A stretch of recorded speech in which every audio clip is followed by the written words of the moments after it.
ഞാനിപ്പോ മൂത്രമൊഴിച്ചു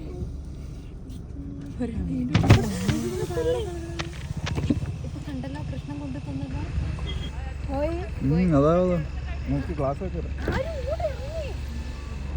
തൂക്കിയെടുത്ത് കൊണ്ടുപോകും ആരും കണ്ടില്ല ആരും വെറും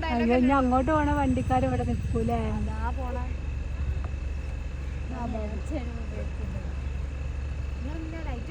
ഞാനല്ല വേറെ വണ്ടി വരും. അയ്യോ അവിടെ ഉള്ളവരൊക്കെ പുറത്തിറങ്ങി നിക്കുന്നോക്ക് എന്ത് ധൈര്യാണ് അവർക്കുള്ളത് എന്നടി അതാ അതാ അതാ അയ്യോ ഓരൊക്കെ ഓടുന്നതാ ബാക്കിലുള്ള ആൾക്കാർ അതെ ബാക്കിൽ ലോറി ആരൊക്കെ ഉണ്ടായിരുന്നു